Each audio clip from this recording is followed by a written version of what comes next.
What's going on, guys? I'm Andrew. I'm Jason. And this is Movie Source. Today we're going to be talking about The Dark Knight.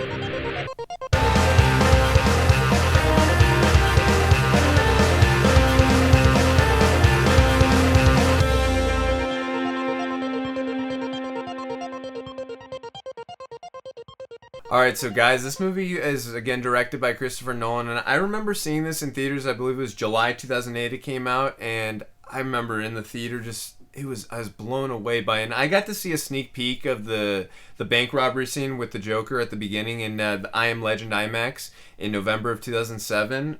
And watching that scene, I knew we were in for something epic and grand. And this movie is just, every scene is so intense. And it was shot with that IMAX camera that just makes everything look so big and so clear. There's a few scenes. There's like 4 or 5 scenes. There's a bunch, yeah. The characters are incredible. The story is really good. And again, there's just so much. It's a totally different film from Batman Begins. It's tonally, a lot. I mean, they're both very dark, but just it feels like more of a crime drama, you know. And it felt a lot. It got obviously a lot of inspiration from Heat, which I felt so much of. One of my favorite movies directed by Michael Mann. And I just again, every scene is so intense. Like you feel rather a sense of danger for so many of the characters, and it feels like there's such high stakes in every scene. Like absolutely. Every scene is important and continues on through the next scene throughout the whole movie. Absolutely, and I mean, before we're gonna get into all the characters, but I just gotta say, Heath, he's the movie. He's amazing, and he obviously, of course, as we all know, he passed away. You know, a little after he filmed this movie. I think he died in January 22nd, 2008. And, you know, I was very sad about that because obviously for him, for his life, but also because we weren't going to be able to see him anymore as the Joker. And I knew in November 2007 that he was going to be my favorite Joker ever, and he is. And again, we'll talk about him more in later. Yeah, I was just going to say, a lot of people... when they heard that he was the choice, I remember. Were outraged. Brokeback Mountain guy? And I was like, okay, I mean, I don't think he's going to be that bad. I didn't know he was going to be this good, but I mean, he was unbelievable. And he stole the whole show. And I'm going to put my dad on notice right now. I remember July 30th, 2006, when and Heath Ledger was cast, I told my Dad, Heath Ledger, the son from The Patriot, Mel Gibson's son, he's the Joker. My dad said, him? He's not the Joker. Jack Nicholson. What? He's nothing like the Joker. I said, look, Dad, I'm not saying he's going to be... he is nothing like Jack Nicholson's Joker. No, for sure. I just think my dad had a certain look in his mind, but either way, I was just saying, Dad, you know what? I'm just going to see the pictures, judge the movie, or rather see the movie, and I'll judge him afterwards. And when like I said, when I saw The I Am Legend, I was like, dude, he's going to be the best Joker ever, and he is. He's the Joker. And some people still like Jack Nicholson's Joker better, and deservedly so. He's amazing too. I just prefer this take. This take on the Joker.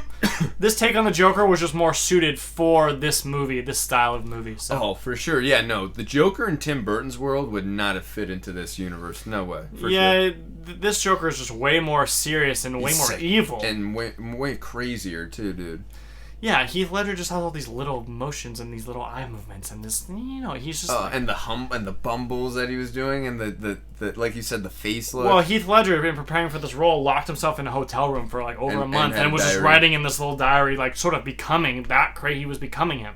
Yeah, no, I agree, and he's so committed to this role, which, unfortunately cost him his life, but, getting back to other things we loved in this film, I thought the editing and cinematography, again done by Wally Feister, I thought it was way better in this film. Like the action scenes, much better. It was much more clear. Like even the first scene where Batman comes in to intervene when the Scarecrow scene up in the parking garage, I could clearly see what's going on in the action. Like, it's not quick cut. So they heard the criticism from Batman Begins, and definitely I'm glad. I have so much respect for guys who hey, okay, fine, we'll make it a little better, a little more clear. And it's definitely more clear and much more better. So the action scenes in this, like you said, they're grand, they're epic, they're more intense than Batman Begins. I still thought some of the fighting scenes were cut a little quickly. Nothing like Batman Begins, because those are just he throws one punch and it's already cut. So quick. You throws a few punches, but then they still kind of cut it pretty quickly. It's not not nearly as bad as Batman Begins, but I did notice that still a little bit in this movie. Yeah, but some of the shots, just when you see certain characters, or there's one in particular I'm thinking of when Harvey Dent dies at the end, and they show him laying there with the Two-Face up, and then they turn his head over I love that to shot. Harvey's face, and they kind of zoom in just slightly. Just the cinematography. Also, too, the irony in that moment is you see the darkness fading away into the light, because that's who he was. He was the White Knight, you know. I loved how they showed that again. That shot was just really. It had a lot more meaning than I thought people like understood for a second, but. Well, yeah, the whole theme of this movie was like the Batman wanted to find this White Knight, someone who could take over as the hero of the city, and just so he wouldn't have to be Batman forever, and so the citizens of Gotham could actually put a face to their hero. The scene where Heath Ledger's in the tanker, or rather the 18-wheeler, and he flips over. Oh God, I was freaking out, and it was like, damn, that was a practical effect. That was no CGI. That was real. Christopher Nolan went to the stunt team and was like, all right, I want you to make this 18-wheeler land on its front side. All right, can you do that? And the stunt team's like, we can try. Let's make it happen. Let's make it happen. But, oh, man, that scene's great. And all the scenes with the Tumbler, too. Yeah. By the way, we didn't really talk about in Batman Begins, which I'm kind of angry about. I love the Batmobile, even though it's called the Tumbler in this in this series. I remember when I saw the first set picture for Batman Begins, I was like, what the hell is... That's not the Batmobile. And then after seeing... I fell in love with it. Even from the camouflage scene in the first Batman Begins where, you know, Lucius says to him, so what do you think? Does it come in black? I fell in love with the Tumbler right away, and unfortunately the Tumbler deceases in this film. But yeah, in the most epic way, where it turned into a motorcycle and it just busts out of there. I love that. And we had seen, again, in the trailers, we'd seen Batman was on that motorcycle thing, and we were like... Where's that? Is that? Does he have the Tumbler and that? And I loved how they never gave away in the trailers. No, that's part of the Tumbler. I mean, maybe some smarter people than us figured that out from the trailers. Good job. But like, I never got the sense from the trailers that's he's disembarked. You know, kind of like Batman Returns, where you know he like kind of separates the Batmobile. I never thought it was a separation of the Batmobile. It was just so well done, and for the story, it makes sense. Yeah, and I love also too when he flips the 18-wheeler, and then he like. Goes up the wall and turns the motorcycle around. Oh, I remember my dad. Two sequences in this movie made Batman Begins is my personal favorite, but I recognize this is a better movie than Batman Begins, just overall. Yes, it is. But really quickly, I remember two action scenes at the end of those action scenes, or the defining moments of those action scenes made my dad turn to me in the theater we saw it that morning that it came out. He's like, this is the best Batman movie. Or the scene where he's holding Lau and they skyhook out of the building. My dad looks at me and goes, this is the best Batman movie I've ever seen. And then the scene, just what you were talking about, with on the Batcycle, he kind of hits up the wall and he flips into a 180 like that. My dad's like, this is the best Batman movie I've ever seen. And then he's charging at the Joker, and the Joker's like, come on, hit me. I want you to do it. I want you to do it. Yeah, come on, I want you to do it. And he can't do it. And then... No, Joker knows it. Dude, again, it's Christopher Nolan. It's a psychological thriller, and I love how Joker gets into the psyche of Batman. Like, he wants to make him break his rule. Like, he's all about anarchy, and he doesn't... There's a great scene where Alfred explains to Bruce about how, like, this, bandit was kind of stealing... rubies or diamonds or whatever it was, and like they said we couldn't find any traces of anybody he sold it to, but we just found a random kid one day holding it, and he said they were throwing him away. And he said he was just throwing him. He doesn't care about them. Some men just want to watch the world burn. And then I love that line. And they sort of reference it later when Joker burns his entire stash of money. Oh yeah, I'm like, dude, killing Lau in the process, which was epic. Absolutely, but then I'm like, this is the Joker. He does not care about money at all. He's just says, crazy and psychotic. I like gunpowder and explosives, all very cheap. Yeah, and so he just burns his gasoline. Money. Yeah, no, I agree, and just again as I said, like it felt like the Joker. Like, one thing I loved about this, every time I'm looking at Heath Ledger or listening to him do dialogue, from the moment rather the bank scene too, but the moment my favorite Joker scene was the mob scene. Yeah, when he comes in on their meeting. Yeah, and he's like, that scene. I was like, dude. How about a magic trick? Yeah, how about a magic trick? I'm like, dude, I'm in love with him, and then it's gone. Like, there's so many quotes in this, you can just quote of the Joker, like, I mean, Heath Ledger is just phenomenal in all his scenes, but the scenes between Batman and Joker, the interrogation scene, I love that scene, the tension in that scene, then he flips it on Batman to let him know, dude, I'm in control here. I've got Harvey and I've got Rachel. Like, and it was I'm going to tell you what they both are. That's the point. Yeah. You have to choose. he's at 252nd Street and she's on Avenue X. That's Cicero. Like, ugh. I know. And then it goes right into a crazy epic scene right after that. Like, the movie doesn't stop building and building. Like, just when you think you're done with one little moment, it goes, no. Crazy stuff's about to happen right now. And even crazier stuff's about to happen. And even some of the mellower scenes are still setting up for the action to come. Like, yeah. There's not a dull moment in this movie, that's for sure. No, for sure. I mean, there's definitely... I want to get into a few things that we might have disliked in the movie or kind of griped with. Yeah, the movie's not perfect, but but its greatness outshines its problems. Yeah, no, for sure. I would say... I mean, I don't have very many gripes. Again, this isn't really a gripe. It's kind of a nitpick just because I'm such a crazy Batman fan. And again, I didn't want them really to change anything in the movie. It's just me as a Batman fan.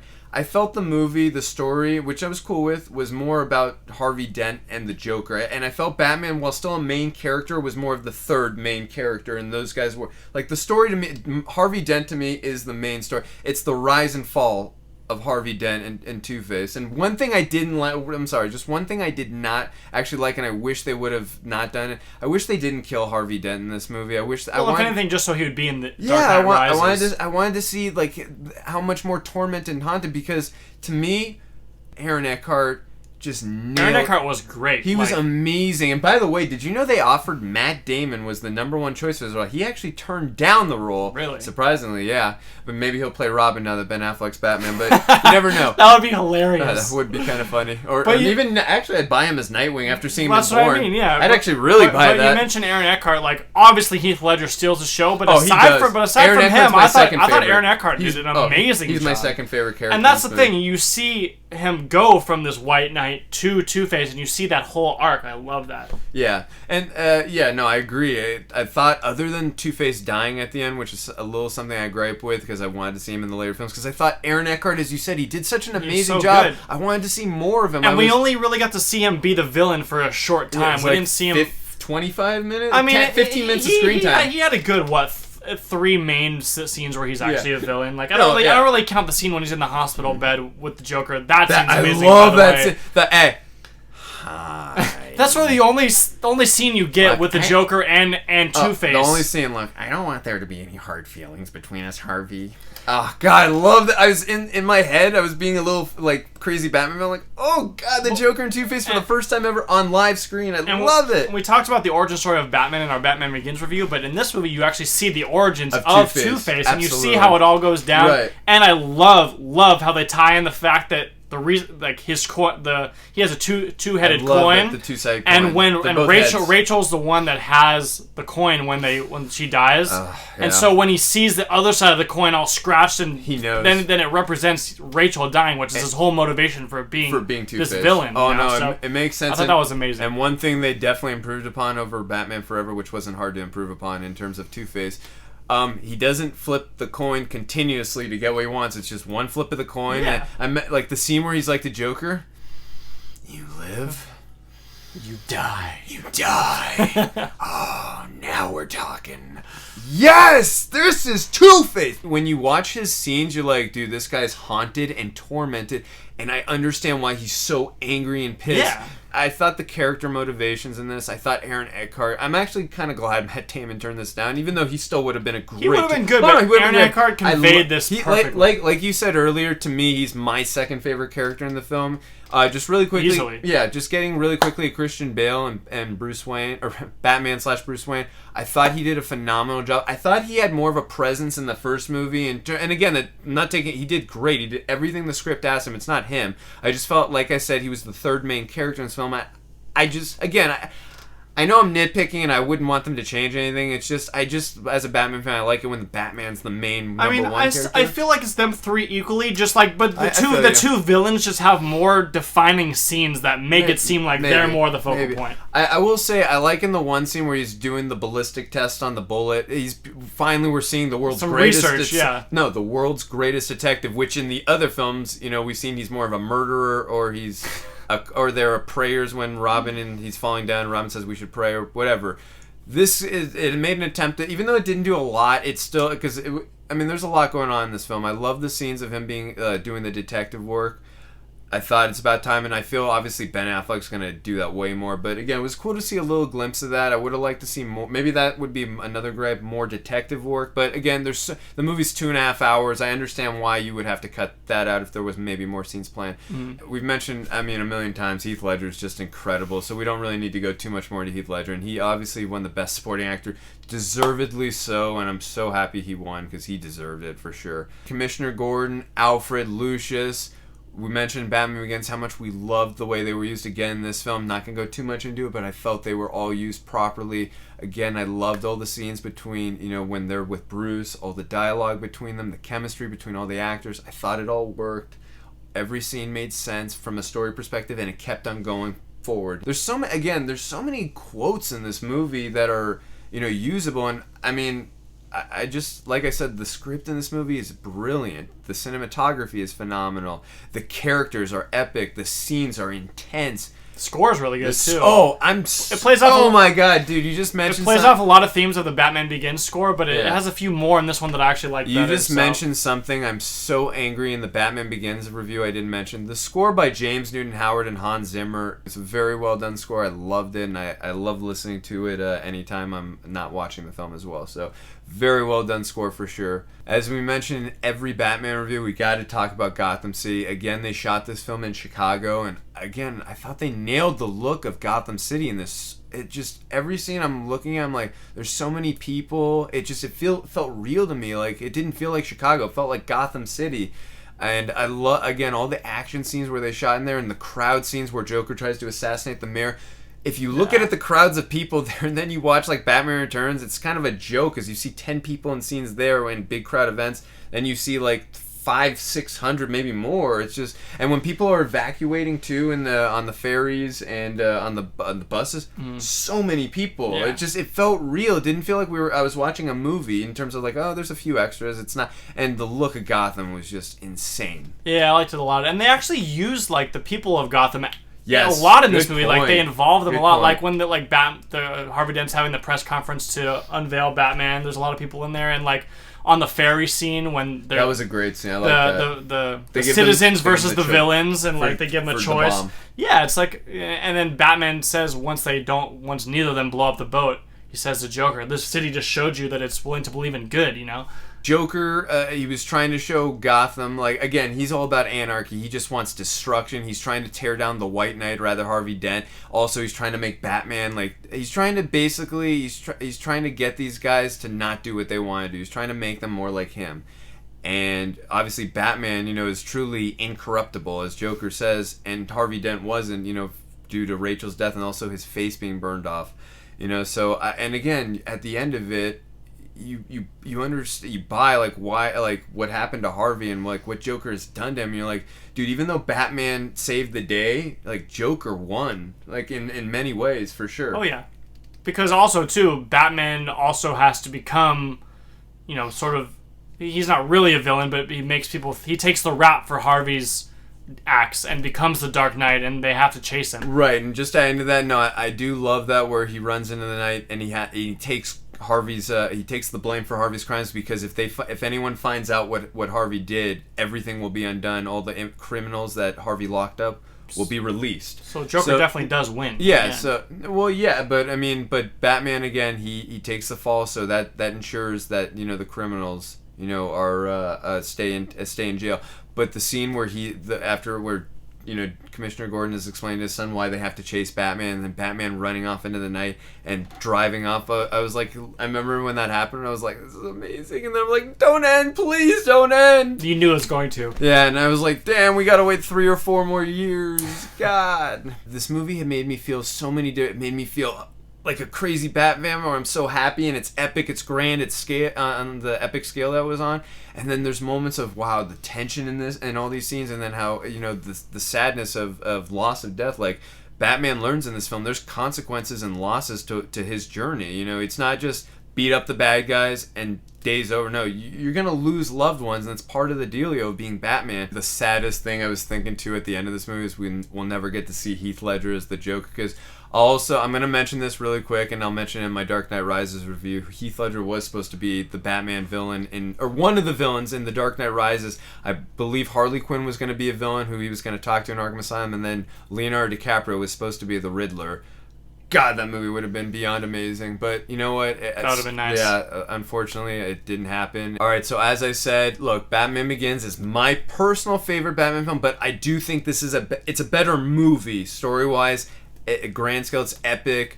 The characters are better in this film. The acting is even better. I mean, Heath Ledger obviously immobilizes that. The scenes are more intense. I feel so many different range of emotions. Again, my one little gripe is I wish it was more of a Batman movie, but again, I did have enough Batman, so that was my problem. But overall, this movie is again, when I say it's just underneath Batman Begins, I mean by this much, but I am going to give it a higher score than Batman Begins because I do think it is a better movie in terms of story and everything else I just mentioned. I'm going to give The Dark Knight a 9.7 out of 10. This was not just a great Batman movie, not just a great comic book movie. This was a great movie by itself. I mean, totally driven by its characters, especially Heath Ledger. Aaron Eckhart was great, and Batman was great too. Absolutely. I'm going to have to give it 9.5 out of 10. And also, I just want to say one thing. This movie was robbed and should have been nominated for Best Picture, and also because of the controversy of this film, it sparked, it's funny we're saying this on Academy Awards night, it sparked the Academy Awards to create from the Best Picture 5 category, turn it into, around 8 to 10 films. And I remember the day that they announced Dark Knight was non-Best Picture, I was like, what a joke. Like, you're going to give Lord of the Rings, which I love, by the way, but why not? I know it's a comic book movie, but it's really not. It's a crime drama, so I thought it deserved more recognition. Even though it got praise from critics and fans and made a boatload of money, I felt like the Academy did not respect this movie enough. It gave Heath Ledger his due respect, but not the film as a whole or Christopher Nolan. I felt deserved Best Director, but that's my personal opinion. But what who knows? Alright guys, well that's going to do it for this video. Let us know what you thought about this movie in the comments section. And we're going to be doing the Dark Knight Rises video coming up pretty soon, so be on the lookout for that. And if you want to see that and all our other videos, you can hit the subscribe button. See you guys next time.